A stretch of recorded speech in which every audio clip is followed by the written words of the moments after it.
"She's not kidnapped," said Lenora Mavick, president of the High Glen Hollow HOA, as if that word meant something else when she said it. "She's being held as a corrective measure, to teach you both the rules." The lock behind her chirped shut. A second later, the guest house lights blinked off. Imre's silhouette vanished through the frosted glass. 2 years old. Trapped alone, behind an HOA-issued smart lock I didn't install. Lenora didn't flinch. She adjusted her clipboard, like this was just another weed height citation.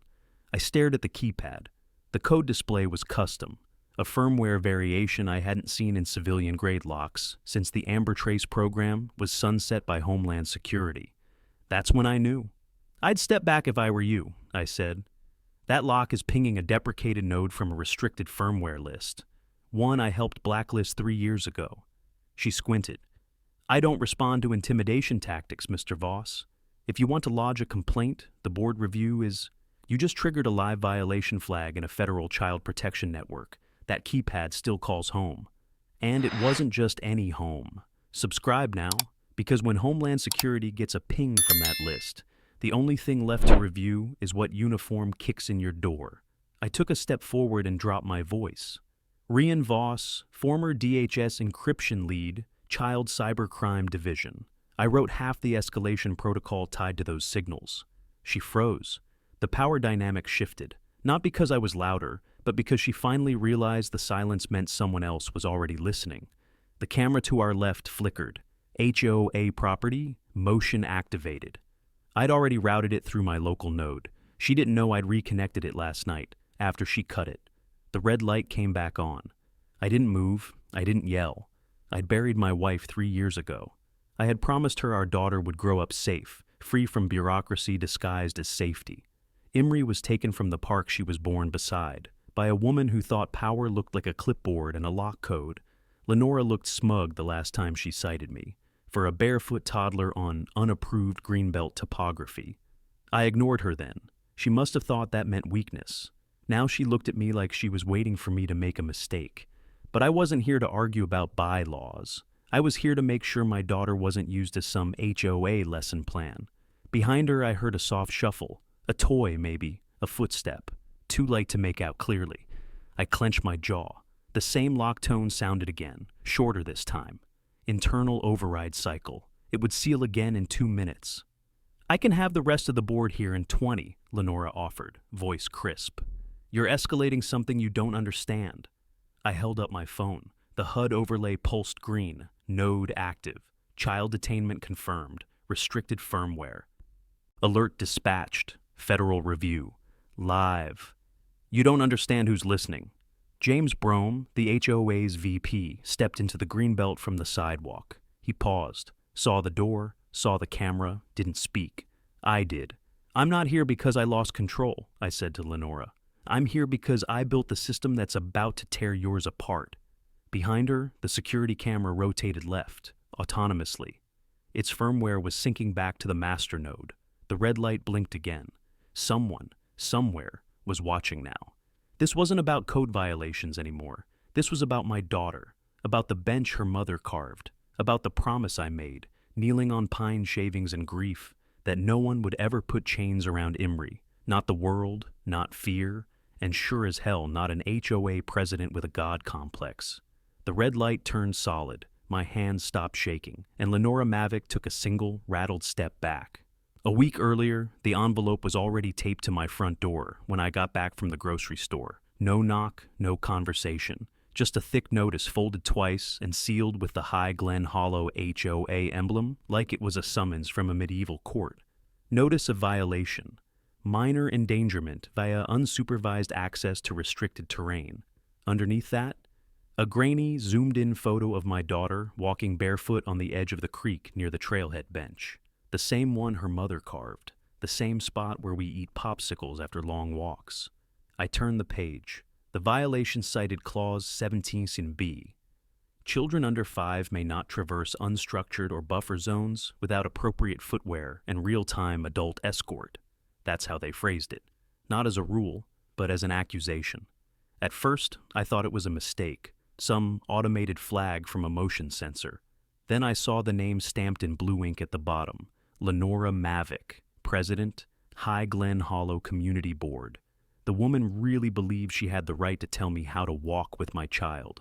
I didn't file an appeal. I didn't attend the review meeting. I threw the envelope in the drawer and told myself she'd move on once her power trip cycle finished. I was wrong. 2 days later, I came home to find the camera above the playground gate had been removed. No notice, no warning, just an open screw hole and a dangling wire where the feed used to cover the path near the trailhead. I'd installed that camera myself, back when we still had board volunteers. It wasn't fancy, just an open-source IP camera with a motion trigger and a 2-day buffer. When I checked the last synced feed, it cut out at exactly 2:34 p.m. on Tuesday. The same hour Imri and I were down at the creek. I kept checking. A pattern emerged. The Greenbelt feeds were all offline within a 10-minute spread of each other, rebooted remotely from someone with master admin rights. The signature wasn't familiar at first. Then it hit me. The override had been issued from inside the HOA server panel. Lenora didn't just file a citation. She scrubbed the camera coverage, rewrote the digital trail, and framed a 2-year-old girl for endangering common property. That night, I walked the neighborhood slowly, not to collect evidence, to see who was watching. Most people just waved. Some avoided eye contact. But one neighbor lingered. Ephraim Daly, salt and pepper hair, shoulders like he still carried gear, pruning the community garden like he always did. He nodded once when he saw me, then turned back to his work. I stood there for a second, hoping he might say something. He didn't, but his silence wasn't the same as the others. I took a step closer. "You saw the citation, didn't you?" He didn't look up. Policy's a lot bigger than it used to be. Clause 17B wasn't even in the charter 6 months ago. His hand tightened around the trowel. Board voted fast on that one. Safety clauses don't need much debate these days. I waited. Nothing, just wind through the hydrangeas. "Do you agree with it?" I asked. He finally looked at me, not defiant, just tired. "I don't write the rules, Rian, but you enforce them." He didn't respond, just turned back to the soil and dug the next hole. I left the garden with more questions than I'd had before, but that silence, it was the first crack in the wall, the first sign someone else knew this wasn't about safety. It was about power, control, and making an example out of the one parent who didn't kneel to HOA threats. That night, I walked back down to the bench. The trailhead was quiet, the same quiet my wife used to call clean silence. I sat where she used to sit, Imri curled up on my chest, and for the first time in years, I felt something snap. Not in anger, but in clarity. They weren't going to stop, and I wasn't going to wait for them to try again. Ephraim Daly showed up at my door 3 days later with a clipboard and a forced smile. He didn't knock, just waited like he knew I'd be watching from the front window. When I opened the door, he cleared his throat and held up the board like a shield. "Quarterly utility inspection," he said. There was no such inspection. High Glen Hollow didn't even maintain its own utilities. Those were town managed, but I nodded and let him in. He stepped past the threshold with the stiffness of someone trying not to be recorded, eyes scanning the hallway as if memorizing exits. I noticed he was carrying more than just a clipboard. Tucked beneath his arm was a rolled blueprint, the kind we hadn't used since the HOA digitized its site maps. Imri was asleep in the next room. I motioned for him to keep his voice down. Ephraim didn't sit. He stood near the kitchen counter, fiddling with the corner of the paper. "She's escalating things," he said. It wasn't a question. I didn't answer. I told her last year we should vote on the Greenbelt clauses in an open forum. She pushed it through under emergency authorization. Said we needed more control before summer. "Control over what?" I asked. "Toddlers?" He exhaled slowly. "She used your daughter's name in the amendment filing, that photo from the creek. It wasn't just a citation. It was the supporting exhibit for a child behavior safety clause, Clause 17B. I walked around the counter and leaned against the edge. She used my child to pass a rule she wrote herself. Ephraim finally looked up. It wasn't unanimous. 2 of us abstained, but she added our names to the vote count afterward. Falsified votes. That was more than overreach. That was fabrication. He unrolled the blueprint. It wasn't the site map. It was a list of digital purchase orders, license keys, firmware requests, equipment logs, all traced to the HOA's Community Technology Initiative. She said it was for resident safety upgrades, he muttered. But these firmware modules, they're not approved for civilian use. The vendor was blacklisted. That one, he tapped a serial number near the middle. That's the same build the guest house lock runs on. I scanned the serial code. It matched the ping I'd received from the override that locked Imri in. How long have you known? I asked. He hesitated. Since she installed the override panel on her property. I checked the logs out of curiosity. Saw the firmware signature. I didn't think she'd use it on a child. She locked a 2-year-old in a soundproof guest house, alone, without notice or contact. His jaw tensed.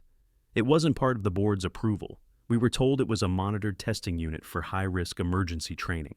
I folded the paper. You have backups of these? He nodded. I've kept quiet too long. When she cut the camera feeds last week, I knew where it was heading. You're the only one who might know what to do with this. I opened the hall closet and pulled down the metal case I hadn't touched in years. My old field kit. It was stripped down. No weapons, just diagnostic drives, tracing tools, encrypted drives I'd never fully wiped. I looked back at Ephraim. They ever tell you what I did at DHS? Cybercrime, he said. Surveillance law. Child abduction firmware detection, I corrected. My job was to build trace flags that would trigger whenever those systems were activated illegally. That lock, it's already on the list. All I needed was proof of who installed it. Now I have that. Ephraim turned toward the door. If she finds out I gave you this, she won't, I said. Not yet. He paused on the threshold. Do what you need to do. Just make sure the girl's safe. I shut the door behind him and locked it.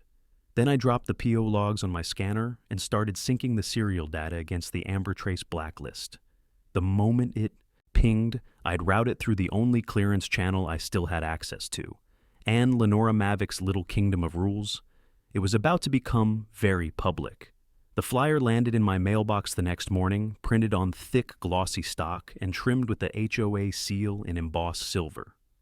Community safety. Preparedness. Demonstration. Mandatory attendance for all residents with minor children. Below that, in bold, featuring new protocols for rapid separation, risk containment, and tiered response modeling. At the bottom, a time and date, Saturday 11 a.m., and a location, the amphitheater green. It wasn't subtle. They were planning to make it a show. I called 3 neighbors. Each said the same thing. The board claimed it was for insurance compliance. That failure to attend would be noted as non-cooperative. Some mentioned door-to-door visits with firm reminders. Others said they'd been asked to bring their children along for live scenario observation. Imri had a small cold. Normally, I would have kept her home. But this wasn't a normal weekend. Saturday came. The amphitheater was set up like an emergency drill site. Folding chairs in semicircles. Bright orange cones marking the perimeter. A white tent with refreshments, and in the center, a folding table with 2 lockboxes, a pair of medical dummies, and a live monitor feed that flickered between blank HOA camera views. Lenora stood near the podium in a pale blue pantsuit, clipboard tucked under one arm, smile frozen in place. She made a point of waving at Imri when we arrived. Not me, just her. I kept Imri close, one arm resting across her back. The crowd filtered in slowly, families, strollers, curious older couples without kids who just wanted to watch the spectacle. The board members sat in a neat row under the shade of the HOA tent, except Ephraim. His seat sat empty. Thank you all for coming, Lenora said, voice amplified through a small speaker on the podium. Today's demonstration is about responsibility, about preparation, about what it takes to keep our youngest residents safe when every second counts. She gestured toward a man I didn't recognize, tall, lean, in a gray safety vest with no visible credentials. This is Mr. Galler, our contracted preparedness advisor. He'll be walking us through our new tiered containment model, something we'll be applying during all future community events involving children under the age of 5. She didn't look at me when she said it, but the wording was a direct shot. The man began explaining protocol numbers. Tier 1 is observational guidance. Tier 2 is redirection with permission. Tier 3 is emergency containment in the event of direct environmental risk or guardian non-cooperation. I scanned the setup. Two volunteer mothers and their toddlers stood at the demonstration line, being walked through scripted movements. One toddler began to cry when the containment assistant picked her up. The crowd laughed nervously. Then Lenora stepped forward again. "We'll now conduct a Tier 3 demo with a controlled variable. Mr. Voss, if you'd be willing to assist." My jaw locked, eyes turned, heads followed. "This will only take a moment," she continued. "Just a compliance demonstration. Please bring Imri to the line." Imri looked up at me, confused. I walked slowly toward the edge of the green, stopped 6 feet short. "We're not participating," I said. "It's not optional." "Yes, it is." She took a step closer. "Your prior infractions make you the ideal candidate for this protocol. You'll be helping the community understand the importance of early intervention." Behind her, the camera above the green shifted. The feed blinked. I checked my phone. The uplink to my node was still active. Then she did it. Lenora crouched slightly, opened her arms, and called Imri by name.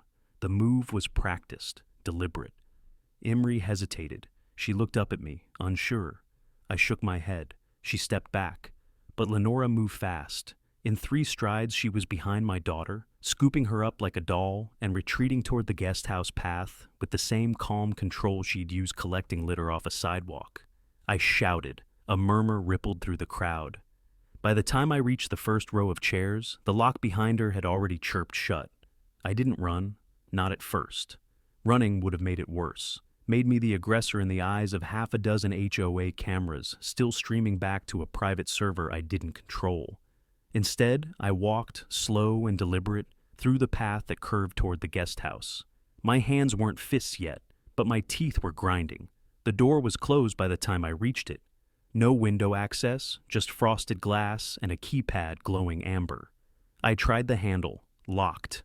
I placed my palm flat against the panel. The hum beneath my skin was familiar. It wasn't just a standard HOA-issued lock. This one was custom-rigged, maybe even installed off books. The chirp it made when I touched the pad was unmistakable. I stepped back, tilted my head. Then it clicked. Firmware signature. I pulled my phone from my back pocket and unlocked the terminal app. The uplink node I'd set up last month to monitor irregular camera activity was still logging.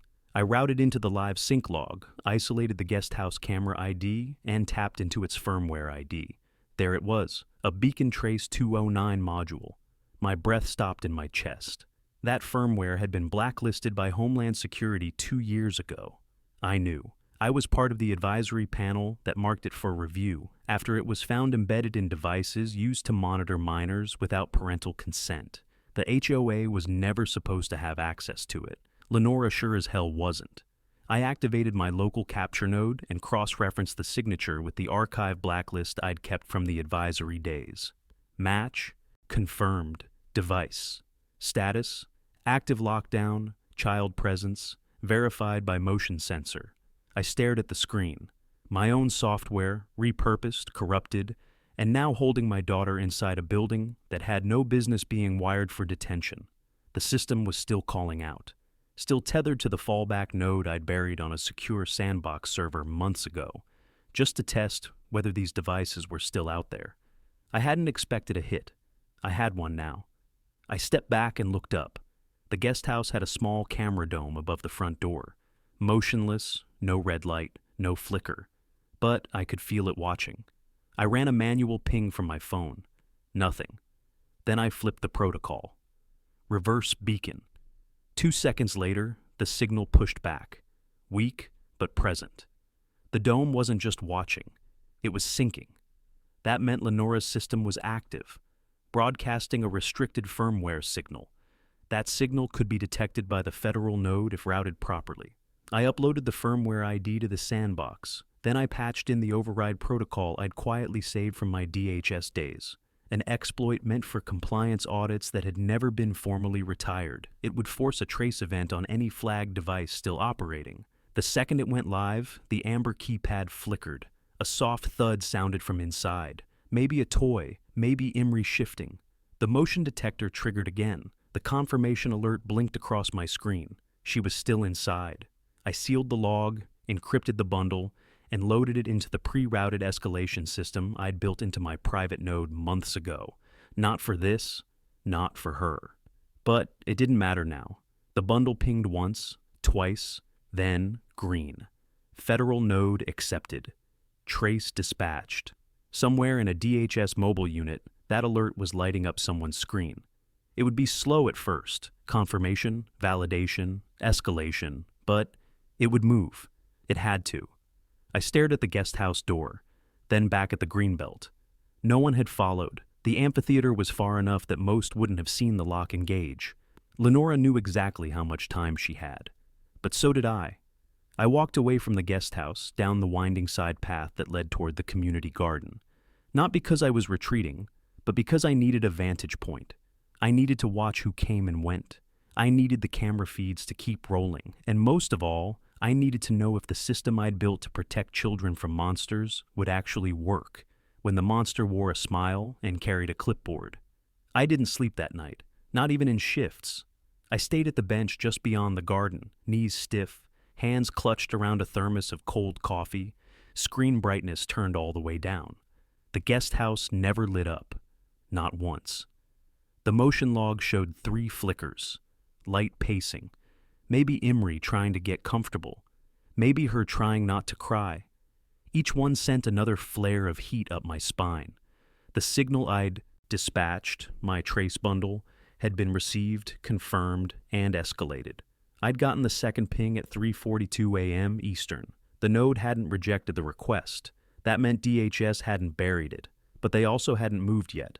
I checked the satellite logs. No units on approach. Lenora hadn't been back to the guest house since yesterday's demonstration. Either she was too confident, or she believed I'd cool off. Wait out the optics. She didn't understand who she'd taken from. By mid-morning, I made my next move. I didn't go home. I went to the HOA's maintenance building, the one near the back entrance, disguised to look like a utility shed. Years ago, I helped wire it with the previous board, back when this neighborhood still operated on basic switches and open protocols. It was supposed to be for irrigation scheduling and lighting timers, but I knew the HOA had upgraded the rack. It was where the central node now pushed firmware updates and stored access logs. I still had the codes. Inside, the air was damp, the whir of cooling fans cutting through dust and insulation. The server lights blinked blue and orange in the dark. I plugged in a diagnostic stick, waited. The panel unlocked in under 6 seconds. My credentials were still buried under the old contractor override from 2 boards ago. Inside, I found exactly what I needed. Log history showed a manual firmware patch 3 weeks ago, tied to a purchase order, submitted under the name M. Galar, same man who ran the demonstration. His ID didn't show up in any city employee registry. I checked twice. Lenora had brought in a private vendor to upgrade the locks, the surveillance protocols, and, most damning, install the override panel now syncing with the guest house lock. I copied the entire string. Next, I pulled the IP logs from the security feed. 2 days ago, 2:34 p.m. Lenora accessed the override remotely, disabled the playground camera feeds, rewrote the security permissions for the greenbelt, added a flag to my home as non-compliant residence. That was the same day the citation hit my mailbox. It had never been about the creek, never about barefoot risks. She'd been planning this for weeks. I exported the logs, encoded the backup, and inserted the time-tagged photos I'd taken of the panel inside the guest house door. I even included the biometric pings from the firmware trace. Not because DHS needed it, they already had confirmation, but because I wanted them to see the whole map.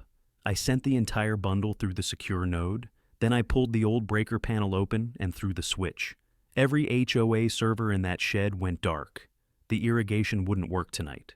Neither would the ornamental lights or the vanity camera feeds Lenora loved to stream to her office display. But I didn't care. Imri had been in that room for nearly 18 hours. I didn't hear crying through the mic, just soft, rhythmic breathing.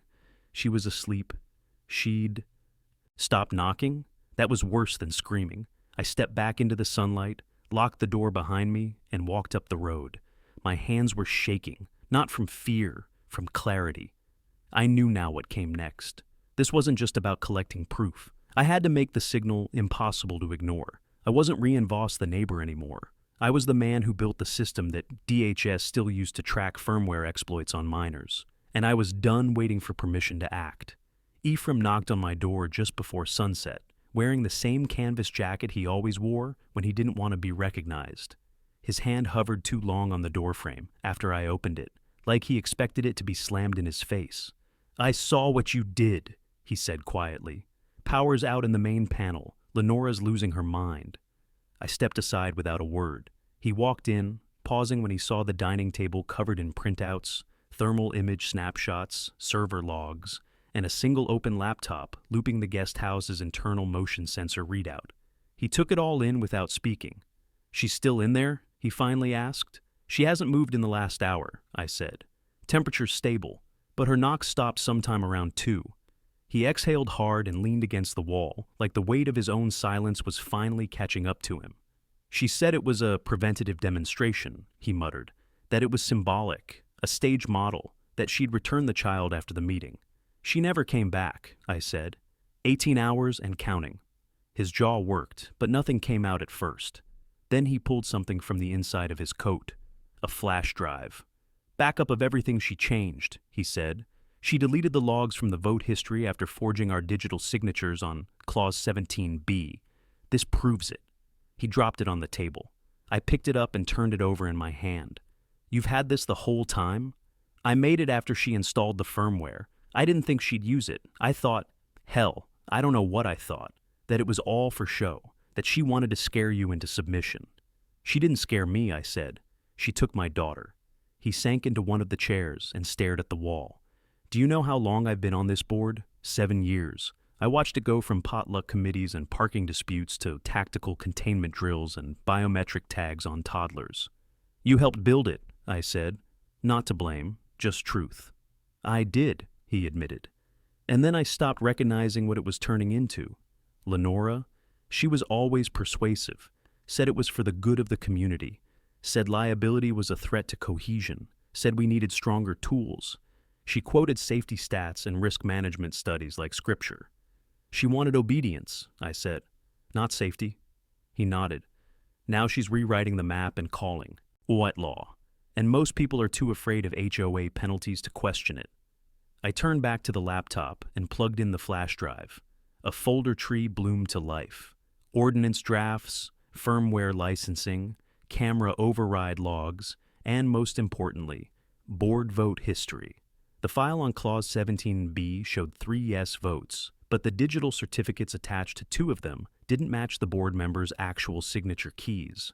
They had been copied from a months-old landscaping approval form and reapplied under a different header. Forgery, clear as daylight. "She's planning something else," Ephraim said suddenly. "She called an emergency board session for tomorrow morning, said she's going to make an announcement. If I had to guess, she's going to spin the containment as you're doing, say you requested Tier 3 review, claim the child was placed in observation under procedural request." "She can't," I said. "She will," he replied, "unless you stop her first." I stared at the red pulsing motion log on the screen. I had the firmware trace. I had the federal node ping. I had server logs, visual proof, a cooperating board member, and now confirmation of vote fraud. It wasn't enough to expose her. I had to make sure no one could spin it. No room for ambiguity. No time for apology. She had weaponized structure. I would weaponize truth. "Tomorrow," I said, "you'll be at the meeting?" Ephraim nodded. "Not as a friend, as a witness." That was enough. I reached across the table and shut the laptop. We had everything we needed. Now it was time to make sure everyone else saw it too. I spent the rest of the night in the lab shed behind my house, the same one I'd reinforced after the last hurricane tore half the siding off. Not much bigger than a garden closet, but it had what I needed: a triple fan cooling stack, 1 offline server tower, and the last private uplink node I hadn't burned yet. The flash drive Ephraim gave me was good, but it wasn't safe. Lenora had eyes on the HOA subnet and sniffers on every unsecured router across the neighborhood. I needed to separate the data from any link she could trace, so I split the payload. I forked the folder tree into 3 layers. One held the digital proof of Clause 17B's fraudulent vote history. The second archived the firmware purchase logs and override panel installation invoices, each stamped with a vendor signature blacklisted by the Amber Trace Advisory 3 years ago. The third layer was mine, the trace log. the child detainment verification, the biometric signature, the encryption tag proving that Imri was still inside the guest house under lock and override, with no legal process in place, no warrant, no consent, no documented return protocol. I bundled them all into a composite event payload and encrypted the shell with a signature tag tied to my old DHS clearance. Then, I time-locked the message. It would detonate into the secure node's inbox at 7:03 a.m. Eastern, the same minute the HOA board meeting was set to begin. But that wasn't enough. I needed eyes. So I went to the camera system. Not the HOA cameras, those were too compromised. I reactivated the old security overlay I'd installed back when the board let me manage infrastructure. A redundancy loop that auto-synced to the public HOA dashboard if the main node went dark. It had never been used, until now. All I had to do was simulate a temporary outage in the primary feed. Once the boardroom cameras cut off, the dashboard would fall back to my secondary relay, still live, still routed through the HOA's own safety transparency protocol. The residents watching from their phones wouldn't even know it had switched. By morning, they'd be watching everything. At 6:12 a.m., I suited up. Black jacket, ball cap, low, phone rigged with a dual SIM so I could jump between signals without raising flags. Imri's feed showed no change. Still breathing. Still curled in the corner. Her vitals were weak but steady. She hadn't stood in over 12 hours. I triggered the last backdoor. The HOA's main server panel would ping, firmware sync failed. Just before the meeting started, it would prompt an automatic switch to the backup surveillance stream, my stream, the one I controlled. I packaged the composite payload one last time and triple-checked the address. Not just to the DHS node, but to 4 other oversight offices. State Child Protection, Digital Privacy Commission, one nonprofit watchdog for unlawful detention, and one lawyer I used to brief back when I wore a badge. The countdown ticked. 6:47 a.m. I walked the trail toward the clubhouse slowly, past the cedar bench, past the hollowed oak that marked the turn where the camera used to sit. The greenbelt was quiet, a few birds, no sprinklers. HOA water control still down. My breath clouded once as I stepped into the cold shadow of the boardroom windows. I didn't go in. I just watched from the edge as Lenora swept in through the main doors, clutching her tablet and waving at 2 board members already seated. Ephraim wasn't there yet, but he would be. I could feel the heat in my palm from the phone's uplink. The trace timer was locked. The feed overlay was primed. This wasn't sabotage. This wasn't vengeance. This was a trigger I'd built years ago for something no one thought would happen in a neighborhood like this. But it had. A child was taken. A board rewrote rules to protect itself. And I was done waiting. This time, the HOA wouldn't be able to hide behind their cameras, because they'd be the ones broadcasting their own downfall. The clubhouse doors opened at exactly 7 a.m., just as the HOA seal finished loading on the public stream. A familiar chirp rang out from the overhead speakers, an old notification sound meant for scheduled board sessions. This time, it felt like the opening bell of a courtroom. I stood just off the walking trail near the east window, where I could see the boardroom clearly through the glass. Lenora Mavic took her usual place at the head of the table, eyes flicking across her tablet, clearly expecting this meeting to run fast. There was no printed agenda today, only her voice and whatever prearranged script she'd prepared to reframe what she'd done. She hadn't seen the switch yet. My stream had taken over the HOA public dashboard 60 seconds ago. Residents logging in to check the session would already be seeing it, from my uplink, not hers.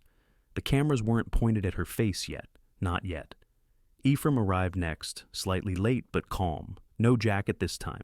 He held only a manila envelope, thick with printed documents. His eyes met mine for half a second through the glass. He gave the faintest nod and took his seat. The meeting began.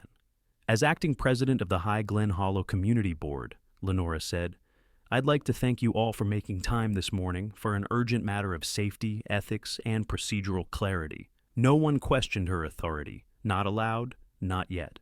I'd like to address the events of yesterday's demonstration, specifically regarding the containment of minor resident Imri Voss, she continued.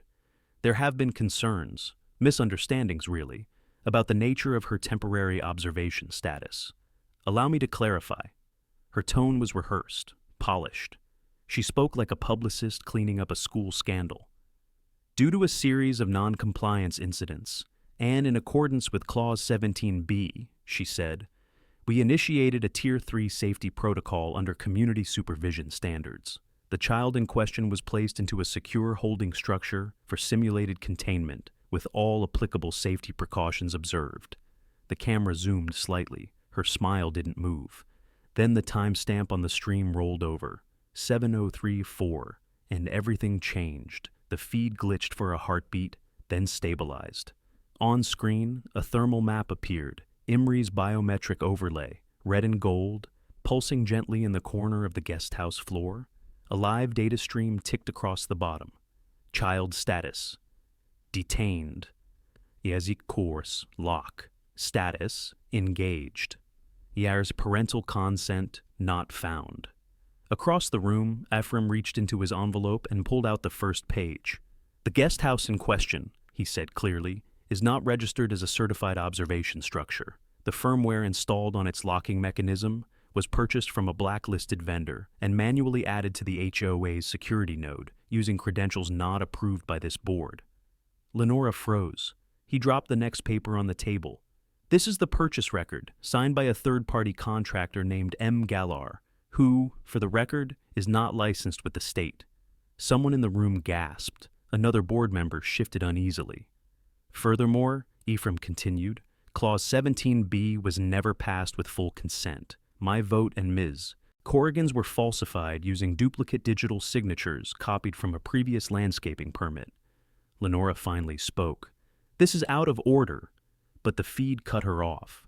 My stream pivoted again, this time to the override panel log from the HOA maintenance shed, dated entries, line items showing camera deactivations, firmware uplinks, and a single override issued manually at 2:34 p.m., the same moment Imri was taken from the park. Then, a still image. Lenora crouched beside my daughter, arms open, as she lifted her from the grass during the demonstration. A timestamp burned into the corner. The boardroom was silent. The stream caught everything. It was already being shared by a dozen residents across the HOA's internal portal. Phones buzzed in laps. One board member stood up and walked to the back, mouth pressed into a thin line. This isn't a clarification, Ephraim said, calm and firm. This is a violation of state law, federal privacy statutes, and child welfare protections. And we're all on record now. Lenora's hand trembled as she reached for her tablet. Her voice was gone. The broadcast continued, and so did the silence. Lenora didn't speak. She didn't even blink. Her fingers hovered over the edge of her tablet, like a lifeline had been cut mid-rescue. On the screen behind her, the guest house camera view returned. Not the outside, inside. My daughter's figure curled into the corner of the room, a thin blanket wrapped around her knees, head slumped to one side. The air in the boardroom turned thick, the kind of silence that presses against the skin. Ephraim rose to his feet. That feed is coming from your override system, Ms. Mavick. The same one you said didn't exist. Lenora's lips parted. That footage is unauthorized? So was the firmware, he interrupted.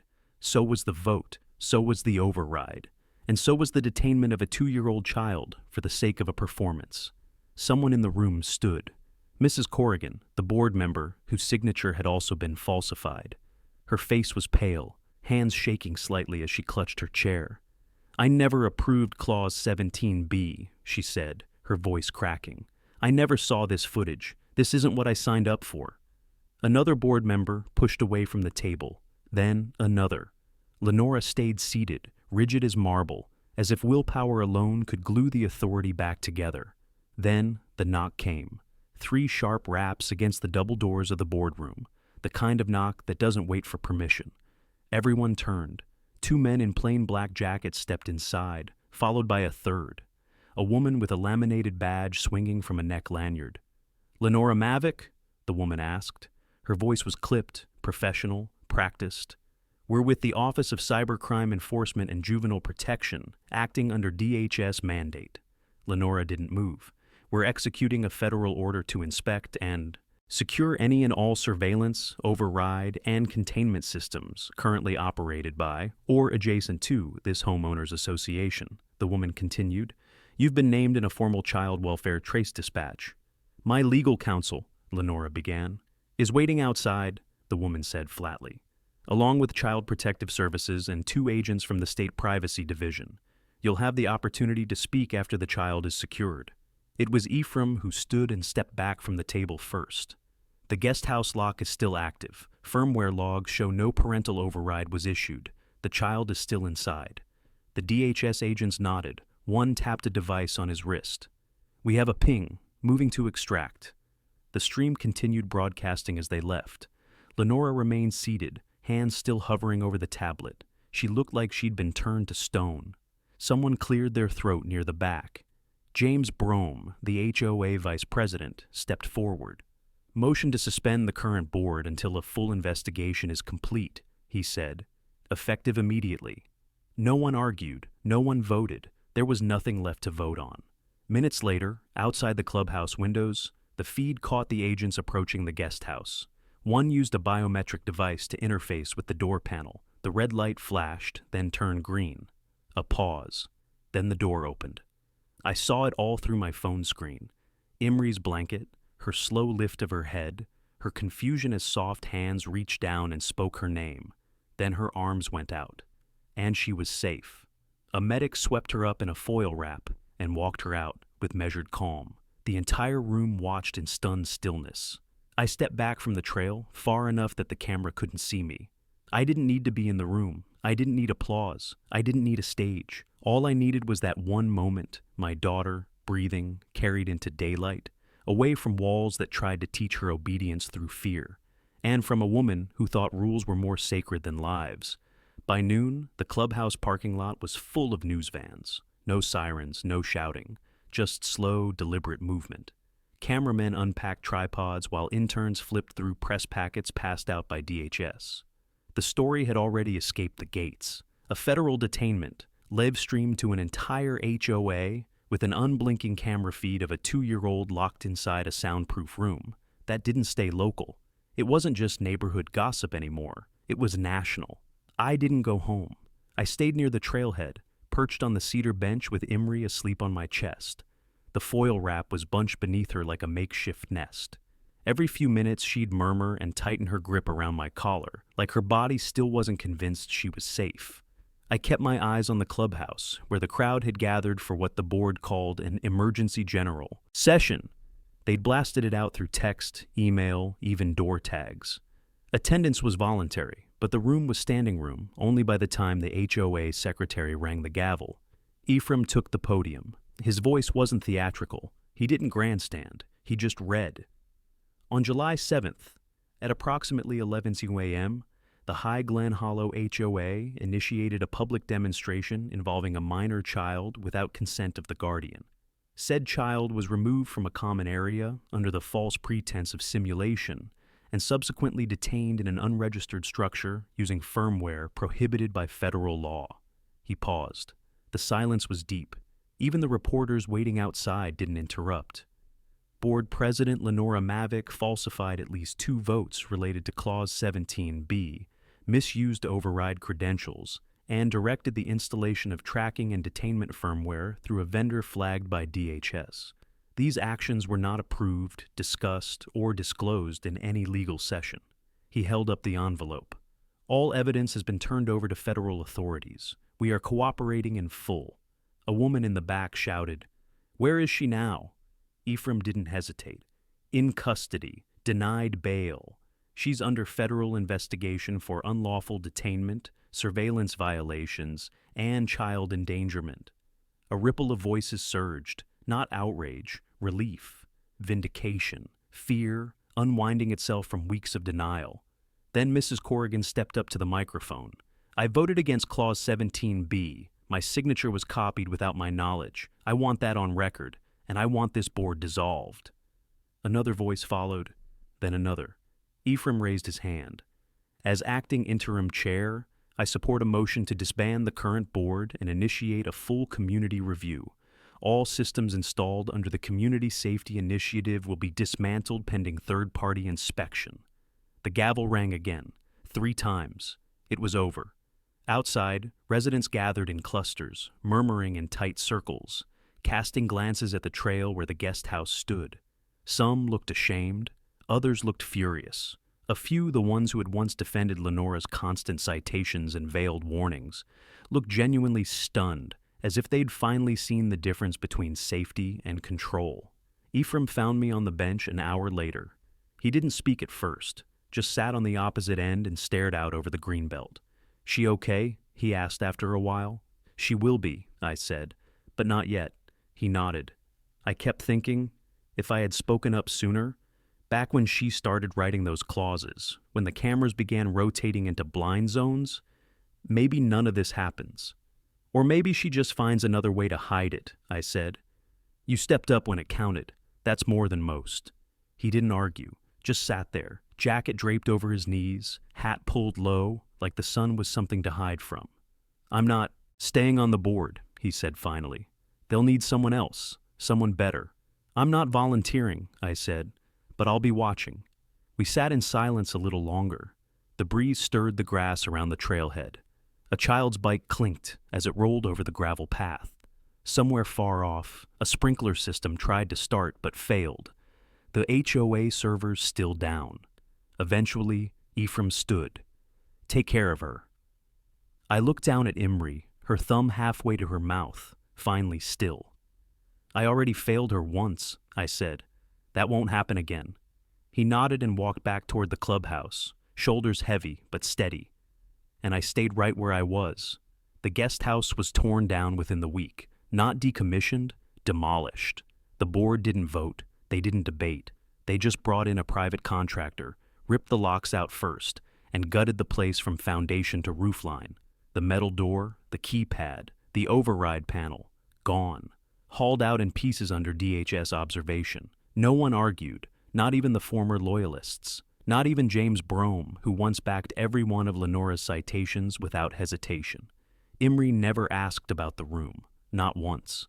But for the first few nights after, she'd wake up crying without knowing why, her fists curled against my shirt, whispering "door" like it was a nightmare she didn't know how to wake from. I didn't explain it to her. I didn't need to. Instead, we rebuilt the trailhead bench. The original was too splintered to restore, weather-warped and damaged when they removed the surveillance device zip-tied beneath it. So, I sanded a new frame, carved the backrest by hand, and burned my wife's initials into the underside of the seat, right where Imri would rest her legs when she sat next to me. The HOA wanted to rename the path. They called it a gesture of healing. I refused. We didn't need a new name. We needed memory. And the memory is this. A woman tried to use bureaucracy to trap a child. She used citations like levers, locks like symbols, words like compliance to disguise cruelty. And she would have gotten away with it if no one had been watching. But I watched, and when I did, the whole country watched with me. Lenora Mavic pled guilty to 3 charges: unlawful surveillance, falsification of board records, and endangerment of a minor. Her sentencing hearing is next month. She'll never sit on another board again.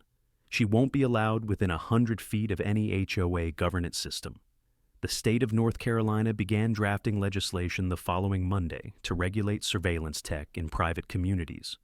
They called it the Mavic Clause. Ephraim declined to run for re-election.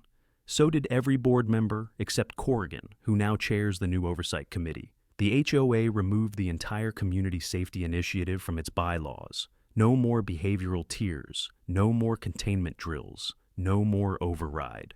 Systems masked as infrastructure, and the cameras, every one of them was reinstalled under transparent policy, with resident control, open logs, and physical kill switches.